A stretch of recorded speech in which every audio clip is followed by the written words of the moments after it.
Hey everyone, it's another episode of Unqualified Sports Talk. Episode Devin Hester, episode 23, coming off a night wherein Kanye West didn't drop Donda, so a lot of disappointments, but hey, we're still here, we're recording UST, and it's back to the sports while I'm getting over the pain of Kanye lying again.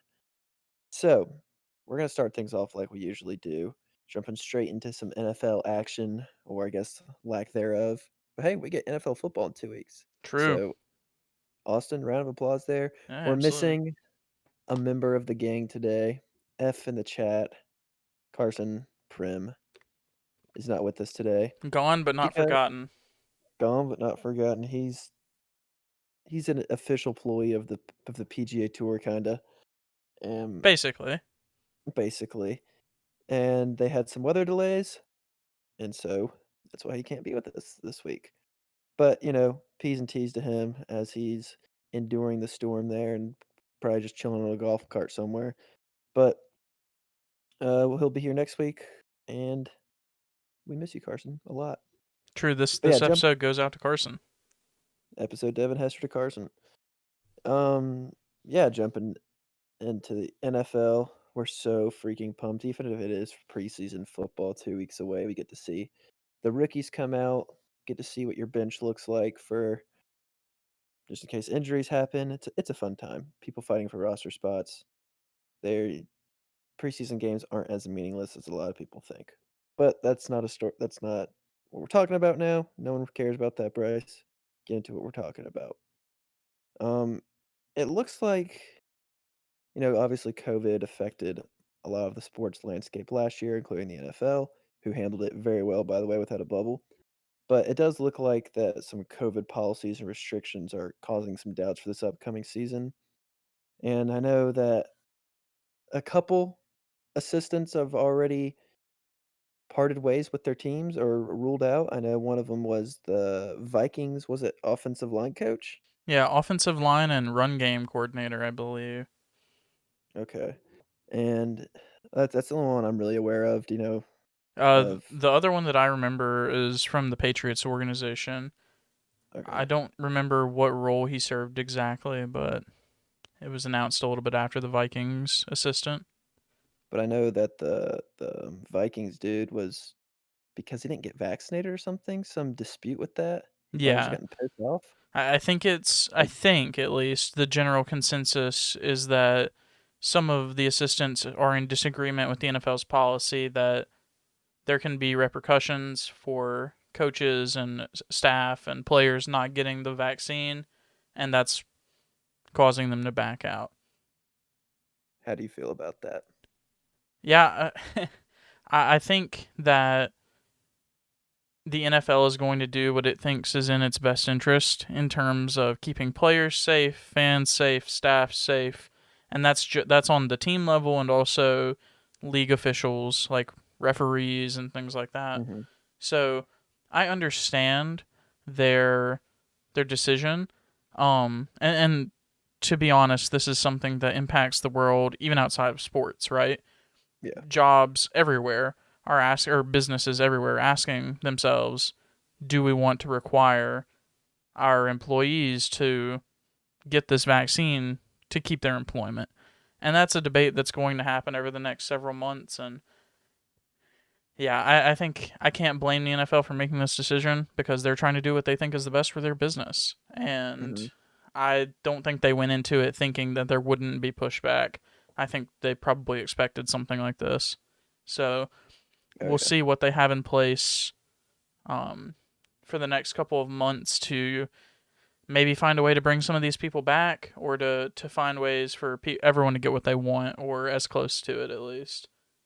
Yeah, I agree in that and the NFL seems like a pretty well-oiled machine when it comes to this COVID stuff, especially from what we saw last year, how they handled the virus, how they handled testing, how they handled teams, players getting the virus. Um, they obviously put player safety first. I think that's how it's always going to be, but I think we've seen with this vaccine, it's pretty hard to require people to get this vaccine when it's not mandatory by the government, right? So So I think it's gonna be I don't think we're gonna see them necessarily be pushing everyone to get it as, like, a freaking death sentence, but I think they'll encourage it for sure. Yeah, and it ultimately comes down to the personal decisions made by the players. Um, Mhm. a lot of the players have made enough money to, if they need to think about it, to take a year off or to take, half a year off without pay is not going to put them under. Obviously, that's not the case with everyone, but I think some of the bigger names that you're seeing asking questions about their future in the NFL, they're doing a good thing by strongly considering making this decision or not. So, and And I think the also, NFL is going to support them either way. yeah, if they keep on testing negative, then props to them. Yeah, the NFL is actually really impressive. Like you mentioned, no bubble. There were fans there from a pretty early point on in the season. I mean, the first Mhm. game had fans. That first Chiefs game. Yep. So, and I mean, we had that one week where we had football on every night, but other than that, there really weren't any crazy, spikes where it was like the season is over. Like Yep. there Not was for a no second. need for a bubble. There was I know no Carson scare. So, I know Carson was concerned that there wasn't gonna be a season period, but yeah. obviously he was proved wrong quickly. Oh yeah. And Congratulations, NFL. yeah, congratulations. I mean, you have what, 50 something people on every team at any given time, just Well, that players, yeah, I was about to say that include coaches, staff at the stadium facility. staff, yeah. Yep, in the hundreds for each team. So it's quite impressive what they pulled off, especially considering the struggles that the NBA and MLB had throughout their seasons. So, Oh, for sure, and they're for sure. working Well, with smaller populations. they are, but enough about no one cares about COVID anymore. But that's just kind of an NFL update from that standpoint. But we'll bring back in what we've kind of been going through the past few weeks. I know we've done running backs and edge rushers, top three. This week we're gonna bring in top three defensive backs. Should be an interesting conversation. Austin, who do you got? Okay, so it's hard to, at least in my opinion, to do this list because everything in the NFL defense wise is a lot about system, right? And you could say the same about offense, but I think in the defense you really get a lot more of that. But at least my number one and number two, I'm pretty sold on, and then number three, I'm looking at a guy who I think has the potential to be, one of the best of our generation at least. So enough teasing you. So now my number three, I'm gonna start with a corner. And it's gonna be Jair Alexander with the Green Bay Packers. I think that he is a guy who is still kind of getting glossed over a little bit or glanced over, whatever, because that Green Bay defense is up and down a lot.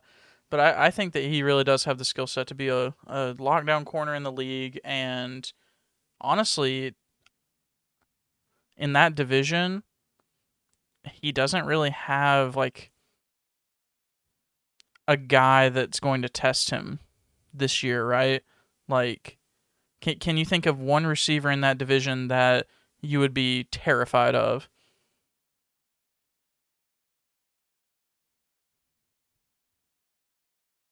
Exactly. I'm just kidding. So I think he's due for a big year. And then my number two, and this might be controversial, but Jalen Ramsey.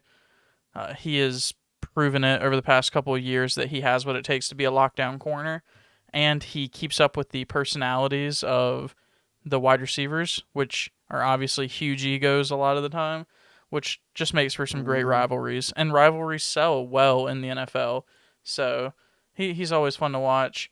And then my number one is the Honey Badger, Tyron Matthew, the only Okay. safety on my list.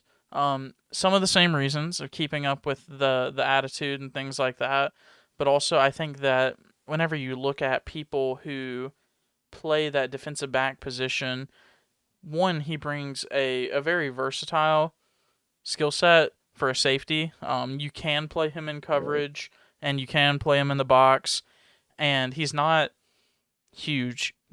He does all this in the tiny body that he has, which he could still murder me with one hit. I guarantee it.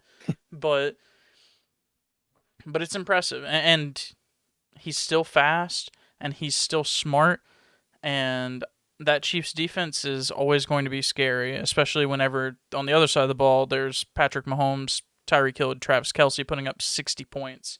So I'm excited, and I still like him And a yeah, lot. Tyrann Mathieu, he was a huge cornerstone of that Super Bowl run 2 years ago too. He stepped up big time in the playoffs because that's what they needed. They needed the defense to step up. Obviously, when the offense was firing all cylinders, they needed a big show out of him.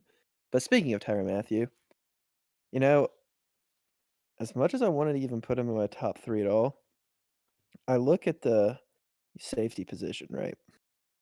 And Tyrann Mathieu is, for me and probably for most people, sitting atop there as the best safety in the league.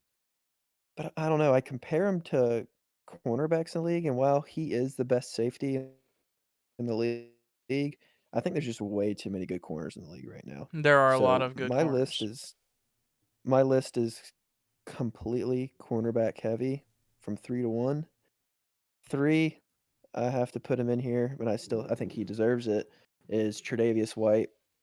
Um, 2 years ago, all pro, lockdown, crazy. Last year, there was kind of a dip in his play, but that was because teams weren't throwing to him.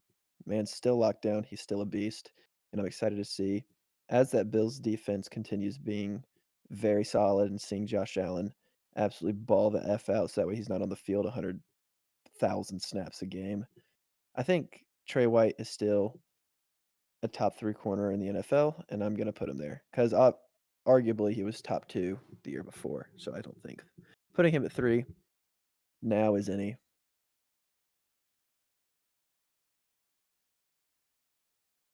easy. But number 2, I'm actually going with Jair Alexander. I was debating between that 2 and 3 spot for him, but I think we're gonna see, as Austin was saying,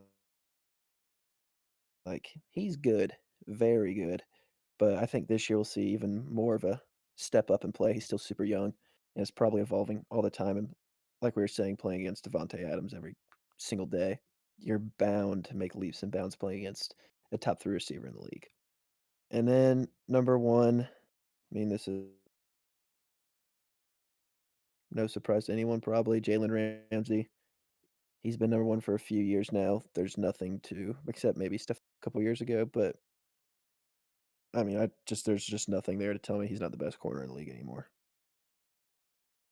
I don't know, people might want to say, "Oh, Bryce, but what about Xavier Howard?" That's so stupid if you think Yeah, he's a top 3 corner in my opinion. He had one pretty good year. I don't know, you might wanna be able to throw Stephon Gilmore, L'Jarius Sneed in there, Marcus Peters, but, like, in my mind, I think that's my top 3, and I'm pretty happy with it. yeah. I think that's a good list. I mean, all of those guys are going to have a huge impact on their team, right? Like, Mhm. honestly, those are guys that make or break your defense. And Yep. if we've learned anything, defense does still matter in the NFL a lot. So, Mhm. in it's funny to me to see how, like, one year you'll get a wide receiver that gets paid a crazy amount of money, right? And then it's like the next year you see a DB get paid even more, and it just goes back and forth. That's not super related, but I just think it's funny to see how that works in the NFL, the give and the take. So Well, I mean, it's literally opposite sides of the spectrum there. yeah, So they're equally as important. true. And like I was saying, sometimes those are the best personalities, the wide receivers and the defensive backs. So we love Uh, to see Odell it. Beckham Odell Beckham versus Josh Norman. Yeah, yeah, basically. So And those are the funny. marketable guys. Like those are the super marketable guys in the NFL. So even though Josh Norman got tossed 1,000 feet by Derrick Henry this past year. He got tossed 1,000 feet from relevancy too. Remember That's when true he was too. the best corner in the league, pretty much in everyone's eyes? Like, And then went to the Redskins with Landon Collins, and they both just fell off the face of the earth. yeah, yeah. Well, I mean, it happens, right? The NFL is always changing, and it's very easy to fall off the top, right? So, but speaking of a guy that may be falling off the top, what a segue. Crazy. And speaking of wide receivers, funnily enough, Michael Thomas, it was announced either yesterday or today, I do not remember, that he has had an ankle surgery during the offseason and that he's going to miss the start of the season. The report didn't share how many games. I'm assuming it's because no one knows at this point. But I'd imagine that having a surgery this close to the season on an ankle, which, is a very important thing for being a wide receiver and really any position on the football field, it's going to take at least 6 weeks, maybe. And that's me, like, low ending it as much as I can. I'm no medical professional, but No, not at all. not at all. But Mm-mm. that's just my best guess. Completely unqualified in the medical side of things, but that's huge in a bad Yeah, way. as you were saying, speaking of falling off the top, I already feel like there was, a decline for Michael Thomas even last year. Wasn't he hurt last year too Yeah, for a off and while? on. Yeah. Yeah, like as being one of those volume guys, is we've kind of seen a trend with Saquon, CMC, and then Michael Thomas had this reception heavy style, slants, slants, slants, outs that it's hard to sustain that, and obviously took a toll on his body. Um, will he ever be healthy again? Will he ever be relevant again? Who knows? But it might be worth for the Saints now looking to, maybe get rid of him, clear up some of that cap that they're gonna go 50 million over or whatever. Yeah. And I think you saw also in the games that he played without Drew Brees, you saw a different Michael Thomas. Now, some of that was obviously the injury, but you if your only football experience is playing Madden, you wouldn't know this, but slants and outs are actually really hard to throw in a competitive environment because they are short, quick passes that require pinpoint accuracy, right? So not every quarterback can make those kinds of throws consistently like Drew Brees could. And if that's your game as a receiver, you have to have a quarterback that can throw them. And not to Which is knock only on Jameis or I was Taysom, but Yeah, I was about to say, look at Aaron Rodgers, Drew Brees, Tom Brady, and maybe Russell Wilson to right, be able to throw those consistently, and yeah. that might be it. And Josh Allen has the arm. It's just does he have the accuracy? Yeah, I'm not throwing Josh Allen in there yet because his intermediate passes suck. So, But he can launch it, which is awesome. I think he said on his knees he threw it 70 yards once. That's He unbelievable. he threw in the 90s baseball in high school. Crazy. Congratulations, humanity. We can do some wild things. I know. I know. But that's kind of all the updates we have in football this week. We're so excited to be able to give you actual updates instead of you spewing some BS like this, but we'll get on it soon enough. But now Sure. we look to another sport that just ended a couple nights ago, the National Basketball Association. Congratulations to the Milwaukee Bucks and Giannis Antetokounmpo. And congratulations, Giannis. Gosh, he's gained my respect. He did it. I was making so much freaking fun of him last week or 2 weeks ago, whenever it was when they were down 2-0.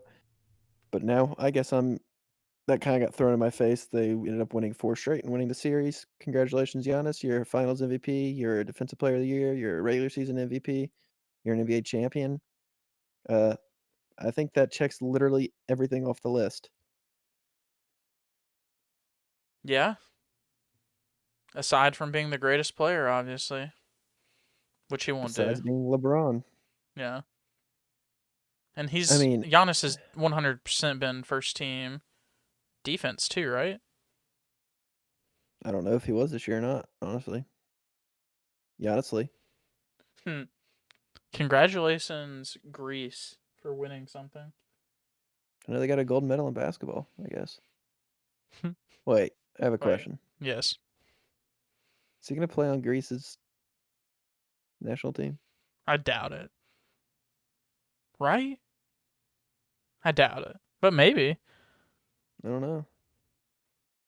But I guess with the Bucks winning, congratulations. We're happy. Like F in the chat for Chris Paul, his last chance probably to win a ring, unless he teams up with LeBron or something next year. Um, what the heck is the NBA going to look like at this point next year? Because I think we can say it's not going to look like Bucks and Suns in Game 6. I hope not, given the way that we got there this year, right? Yep, All the just injuries. injuries to every superstar. Yeah. I hope, and I'm not knocking anyone directly here, but people, like the GM, lead GM, don't ruin or push too hard on the NBA to link or to shorten the regular season schedule and make it like something absurd like 56 games or 60 games or something like that, because I don't think that's the issue necessarily, but I don't know. The NBA this time next year, hopefully it looks more exciting. That's my hope. Yeah, I agree. I think we're gonna see. There's a lot of free agents this year. Oh yeah, there's Um, it's like a checkers board. Pieces are just moving everywhere. Not necessarily in terms of superstars, but there's a lot of role players that could be shipped around. Role players, honestly, you can have your core group of people, but role players kind of make or break you. So it's gonna be interesting to see what happens in terms of people surrounding these superstars. I'd expect for all of the favorites from this year to be back favorites next year. Lakers, Nets will probably be the two favorites coming out of each division again or conference. Yeah. Has to be right. Oh yeah, it has, especially if those rosters are, well, in the Nets case, maintained, and then in the Lakers case, they're probably going to look to add one superstar or Yep, big name. Schroeder's gone. That clears up a lot of cap. I'm sure a few other people are, and luxury tax in LA is probably no big deal. So I would say circle people like Chris Paul, like a Russell Westbrook. There's no way they can get Dame, but Yeah, very, very, very impossible without losing AD.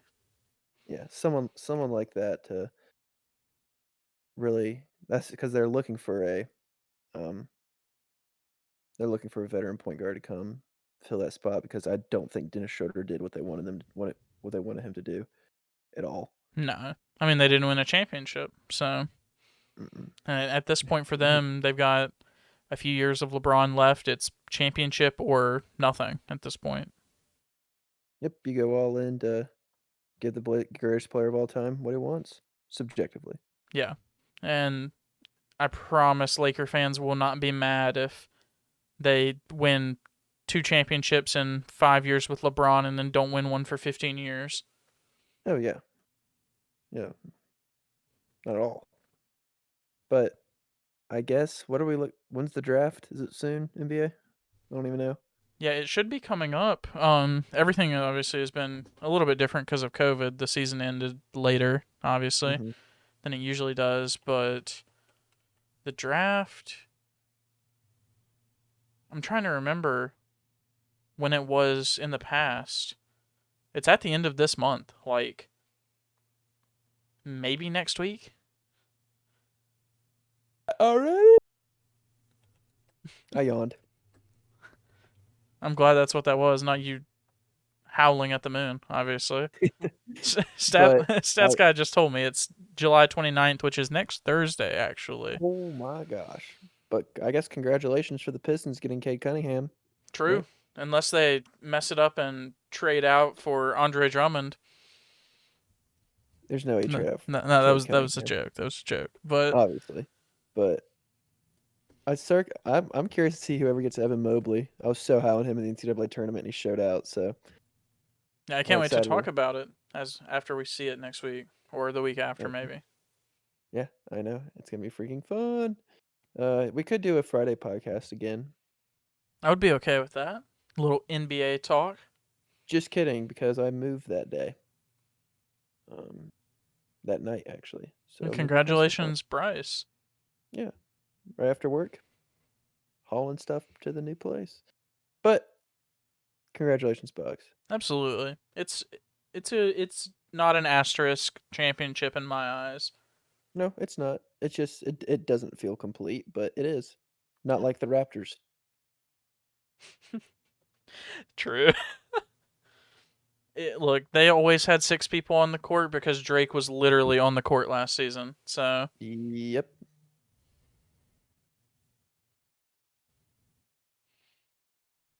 But I guess on to UFC. yeah. Universal Fun Camp. We have a pretty big fight this weekend for a fight night. We Yeah. have Corey Sandhagen, number 2 overall contender, versus TJ Dillashaw, who I don't think is even ranked at this point. But from everything I'm seeing, whoever wins this is gonna get the winner of Aljamain Sterling Peter Yan 2 for the belt. So this is a pretty big fight. We have Corey Sandhagen coming off of 2 crazy knockouts. His most recent one, Flying Knee versus Frankie Edgar. So he's a fun guy to watch. He's explosive, electric. I can't wait to watch him fight. But he's going against TJ Dillashaw, which is obviously the draw of this fight, right? He coming off of having performance enhancing drugs, 2-year ban. He was the champion, got stripped. There's just a lot riding on this fight. It's his first fight back. Is he gonna look the same? He's 35 years old. Is he gonna be the same physically? Is he gonna be the same mentally, knowing he doesn't have performance enhancing drugs now? There's just a lot of question marks and a lot of gaps to fill for TJ Dillashaw, which just in my eyes, like, is kinda concerning for me because coming back after 2 years, I know he was saying he wasn't really paying attention much to the sport, he took time off, while during this time, the young 29-year-old Corey Sandhagen has been go, go, go, go, go. So, how is TJ gonna look tomorrow? Is TJ gonna be the same mentally, physically, emotionally? Who knows? That's why this fight to me is just so odd because I really have no idea what to think of TJ Dillashaw. I know what I'm getting from Corey Sandhagen, but what are we gonna see from TJ? Big question of the day.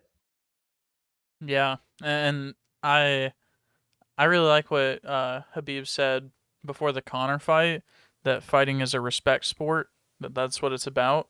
And I think if TJ Dillashaw goes in there and wants to get his respect back and to be a respected member of the UFC's organization, then he stands a better chance than if he's just going in there to make money, right?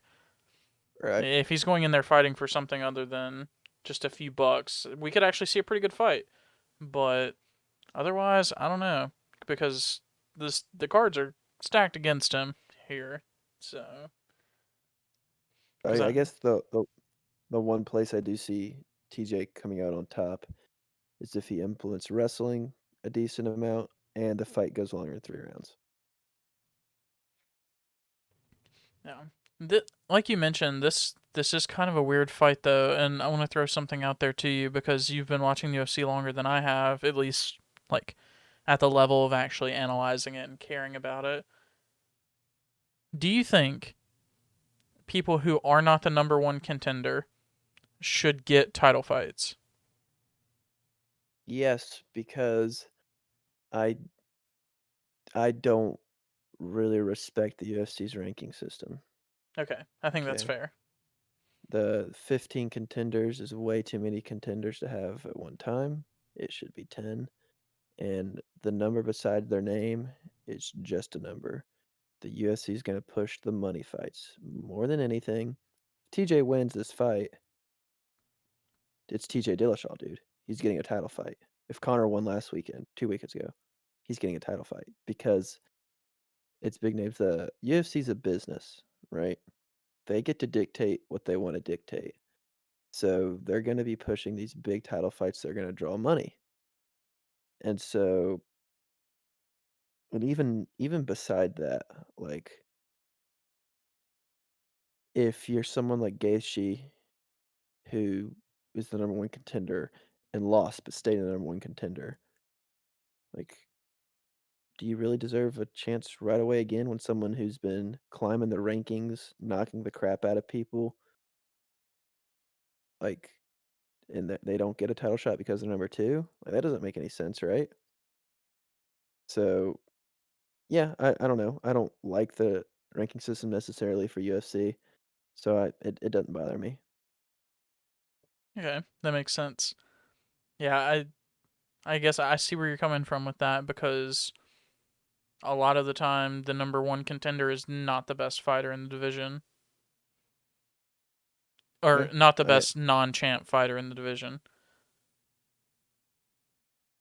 yeah, I agree, but like they're gonna give Poirier this fight because he's been killing people. When Gaethje, he probably could beat Oliveira, but he just tried for the strap. Poirier's been active, knocking Conor McGregor out twice, so they're gonna give him the shot. Which I think is completely warranted because, like you said, it's a business and it'll sell. Hmm. So, and speaking of people who will sell,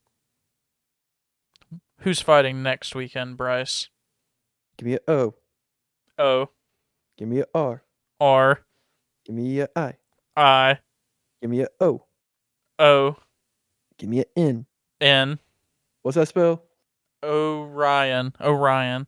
That's right, ladies and gentlemen. Orion Kosi, friend of the show, is fighting his UFC debut next weekend, and gosh, we cannot be more excited.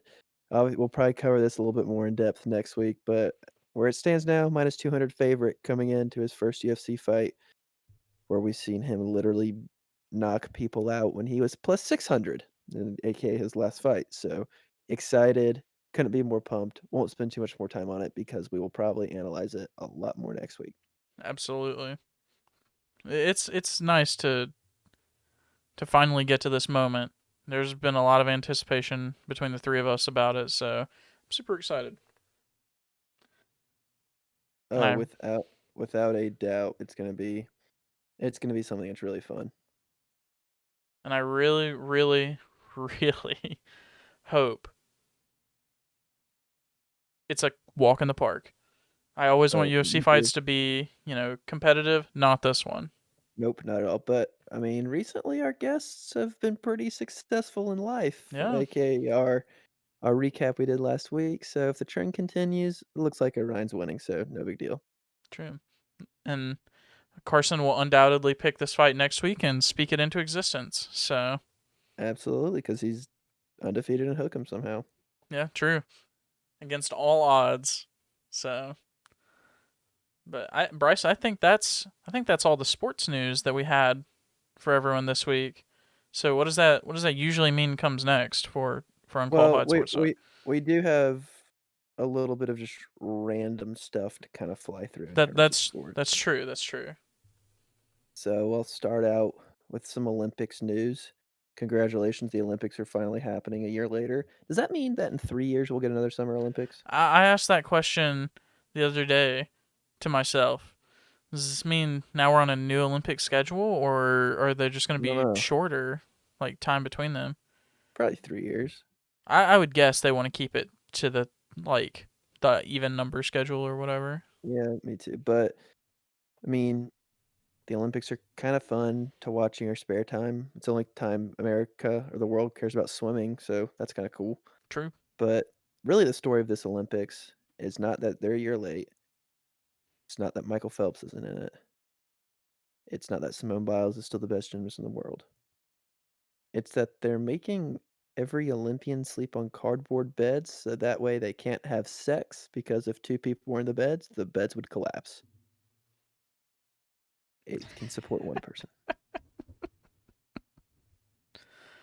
What? Yep. Whenever I originally read the note that you made for this, I thought I read it like 4 times and thought it said bets. And I was like, what a cardboard bets. And now Whoa. I've read it again and I see that it says beds. Yep, cardboard beds for the Olympians. So Wow. that's interesting. Who? Well, I mean, okay, What? listen. You get some of these big old heavyweight boxers or just big old people who are in the Olympics, the weightlifters or whatever, right? 300 plus pounds. Obviously not boxers, but these powerlifters are probably 300 pounds. Right. You put me and Simone Biles in a bed, and we're not coming close to that. So that means the bed's going to support us. No. Yes. Maybe. Because what? Simone Biles is probably 100 pounds soaking wet, if that. I don't know. And I'm 150. So, like, we still got 50 pounds of spare room. Be playing PlayStation in the bed too, I guess. But yeah, that's Wow. a weird thing about that. And then Wilder Fury pushed back to October because Fury was an absolute idiot and got COVID. I don't know how you still get COVID as that big of a megastar this late into COVID cycle, but that happened. That's stupid. Yeah, and But well, this goes to a fight too. I mean, yeah, like what? Be careful, dude. And then Austin, let you take the last two little side bits we got. oh yeah. So some news coming out in college football mainly, but I think it'll impact other college sports too. Texas and Oklahoma, they said they wanted to join the SEC, which is interesting to say the least. Are Uh, they gonna kick Vandy and Missouri out because they're irrelevant to everything? maybe, maybe, but I, I mean, this opens the floodgates, right? Like the ACC moves and stuff already kind of did that, but conferences are starting to mean less and less, right? Like Texas and Oklahoma are in the middle of the United States, right? And the SEC already has a couple of teams in Texas, or a team at least in Texas, in Texas A&M, No, or the SEC's. somehow. Yeah, somehow. So no longer is it about location geographically. Now Well, I it's mean about the prestige, right? the ACC has Notre Dame in every sport but football. Like, Yeah. And the Atlantic coast is huge too. Like, what a but wide but variety of but opportunities. still not close to Notre Not Dame not at all close to Notre Dame. in So Indiana. yeah, yeah. I think this will maybe open the discussion for what do conferences really mean now. Obviously, conferences are or transportation and all that is a lot different now than it was when the conferences were established. But Oh yeah, that's why I think probably originally conferences were established, right? You got these decently sized schools close to each other. Let's pair them up because they're a quick bus right away. yeah, but now Like, planes and everything, completely changes the game. So well, yeah, in 1920 there weren't commercial airlines, so like, right, right. And really, up until a few years ago, most schools probably wouldn't have had their own private planes just accessible like that. So, mhm. but now that's becoming more and more popular.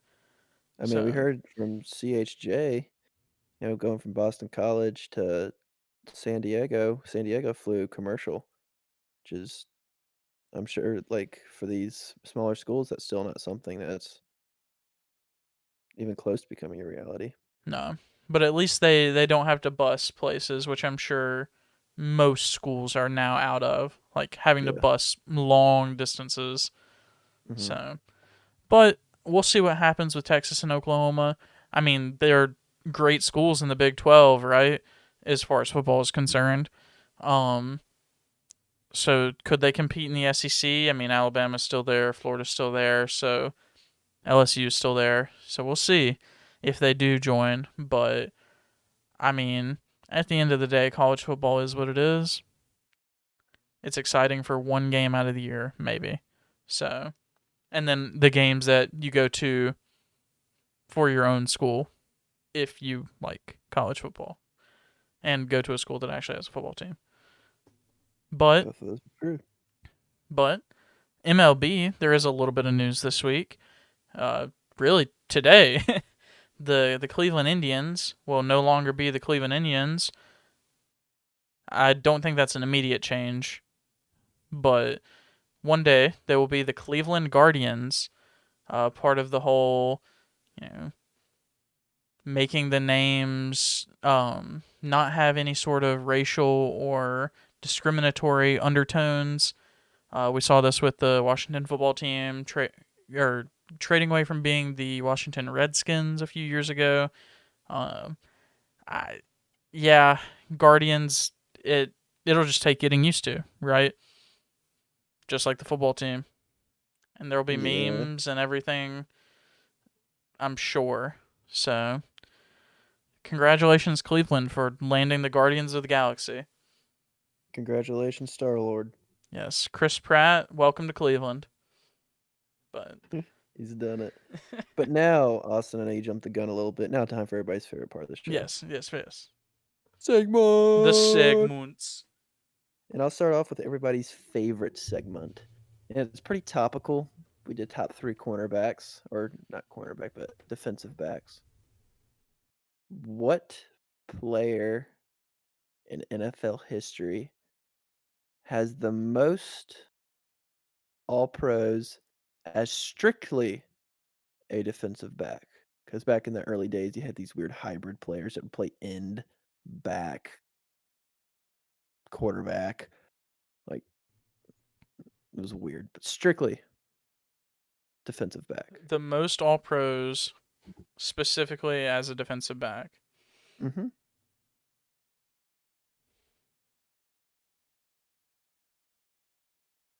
Okay. Okay. I'm biased with this answer because, in my opinion, while he might not be the greatest defensive back ever, he is the greatest defensive back ever. You know what I mean? Mm-hmm. So I'm going to guess Ty Law. New England Patriots. He played for the Chiefs too, I believe, and the Broncos. But the Okay. majority of his career was the Patriots. So that's my guess. And that's a fair guess. But a wrong answer. Tough. Carson, what is your guess? I guess Ray Lewis. Well, Carson, he was not a defensive back. He was a defensive beast, which is also DB. That's true, too. But the person with the most All Pros as a defensive back, it's actually tied. So you had 2 people to technically guess, I guess. Okay. One of them, and the first person of the group to do it, Ronnie Lott. Oh wow. Okay, that's not surprising. No, it's not at all. Um, obviously, I guess I didn't really know a lot about him before I played Madden, but I did. And actually, now I'm looking at it, there's 3 people who've done it, so you actually had Oh wow. 3 chances. I just suck. Number 2, we have prime time.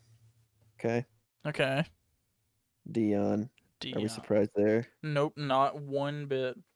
And then number 3, the most recent player to do it, also probably shouldn't be surprised, is Rod Woodson. Okay. None of those three surprise me. No, but pretty interesting group of people. Um, and there's some super, super, super old guys who also had more all pros. Like, let me see. Let me try to find one who were like a mix of positions. Hold up. Give me 2 seconds here, everyone. Yeah, like Don Hudson, No who was idea. an 8-time All Pro, played defensive back and defensive end, and also somehow has 99 career touchdowns. So, like, I don't even know. I don't know.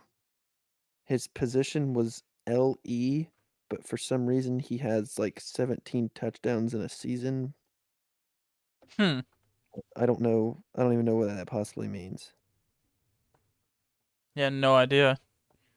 He's But just for some insane. reason, I think back in the old days, um, running backs were called ends. I want to say, or maybe no, wide receivers were called ends. That's what it was, I think. Yeah. Um, and he played in the '60s, so Yeah, because before they were running backs, they were halfbacks, right? That's what they were yeah. called. And the wide receivers were called ends. So he was probably on the left side of that Gotcha. left end. So yep, kind of weird trivia, but But that's actually interesting. I mean, he obviously had three those opportunities. those are probably like a lot of people in their top five for top five defensive backs ever. So as as they should be. wow, that was a good question, Bryce. Thanks, guys.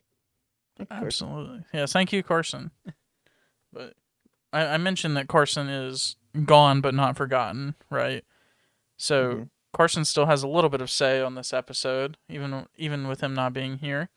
So getting to Carson's segment, Hook'em picks of the week, the the loved segment, everyone's favorite segment, obviously. By far. So this week, Carson, you're picking Saturday night's main event, Corey Sandhagen versus T.J. Dillashaw. Carson, who you got? Well, Corey Sandhagen. okay, Carson, okay. And then Sunday, July 25th at 7 o'clock on ESPN, the Chicago White Sox are taking on the Milwaukee Brewers, and we're going to see two of the best pitchers in the league at this point, Lance Lynn and Brandon Woodruff, going up against each other. So that'll be a good one. Carson, who are you taking during that one? This one was kind of a toss-up, but I ended up going with the White Sox. Oh, okay. I think they're the favorite, so Carson playing the favorites so far, I believe. And then Sunday, July 25th, same day as the baseball game, we've got a special one, Carson. 3v3 women's basketball at the Olympics. Japan versus France. Who are you going with, Carson? I've done a lot of research about, and it's really my passion right now is 3v3 women's basketball international. And I'm gonna, France, Japan, they both have some great women's basketball players over there, but I ended up having to go with Japan. Okay, Carson. Well, hopefully this is a 3-0 week for you. Your voice sounded a little bit different, but I'm sure we'll get that fixed. I'll just uh Yeah. I'll just turn on the puberty real quick. But in all seriousness, those were actually Carson's picks. He sent those They were. in, and we can't wait to have him back next week to talk about his either 3-0 or 0-3 week. So We miss you, Carson, and happy birthday to Bryn Forbes, by the way. happy birthday. Bryce, how do you find this stuff? You don't have to worry about it.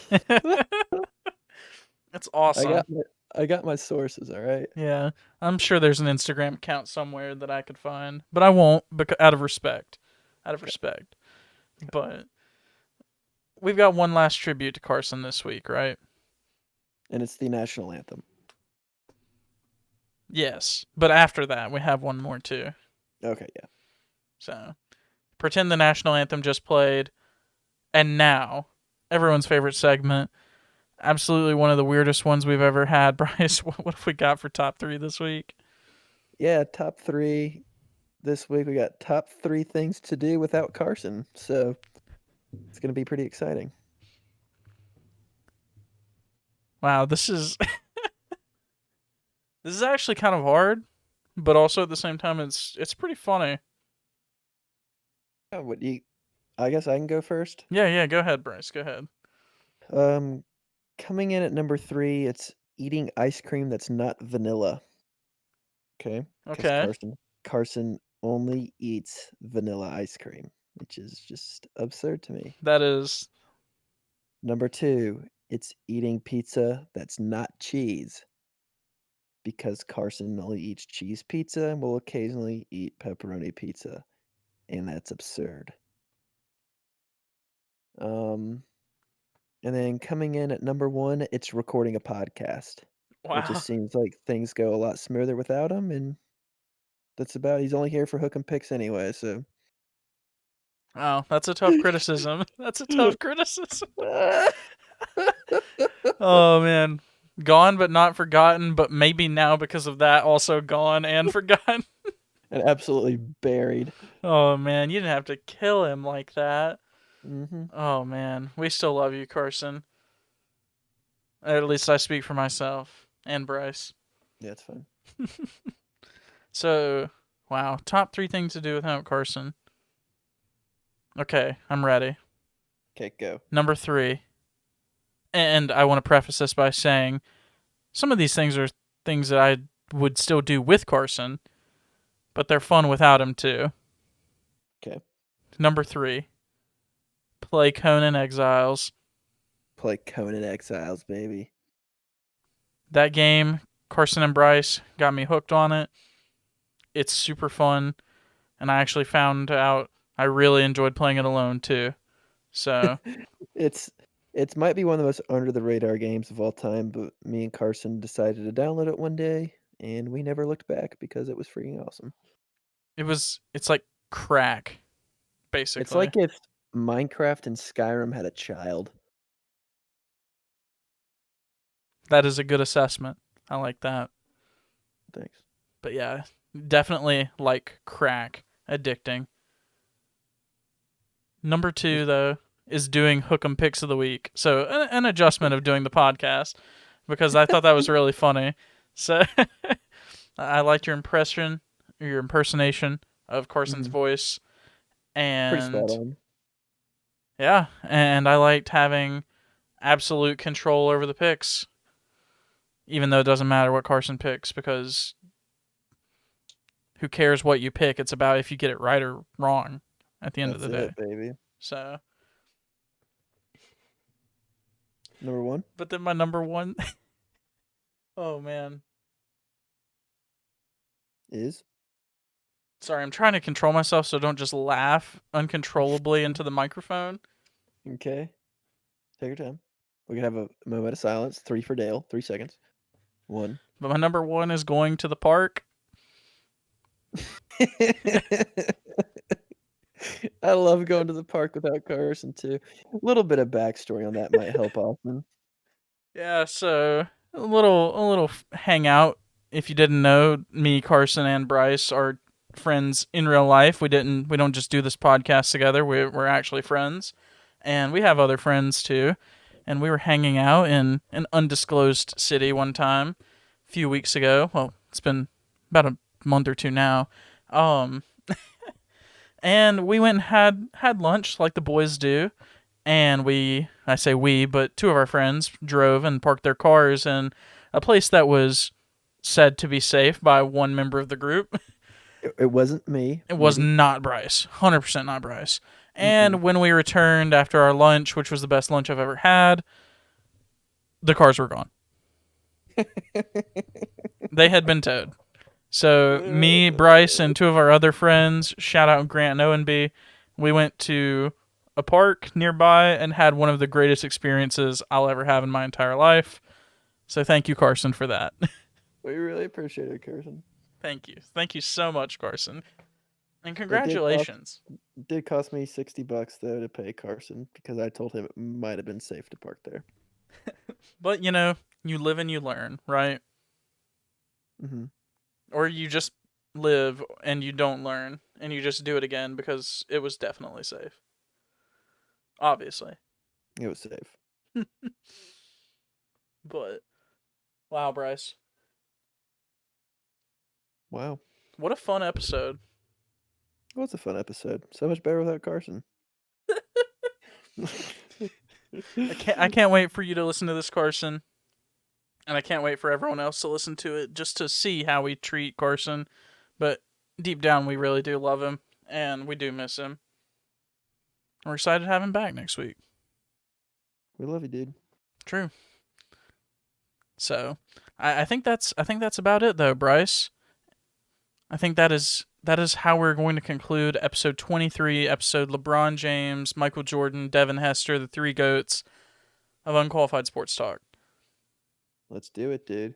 Yeah, and we're super excited for what next week holds. Episode not Kobe Bryant, episode Robinson Cano, I was thinking episode. Darrelle Revis. Yeah, I was So, literally about to say episode Darrelle Revis, the goat of the defensive back position. mm-hmm. So we're excited. We'll be back next week, and hey, you get to look forward to us talking about Orion next weekend or next week, and we'll be back, and we can't wait. And we'll see you next week. See y'all.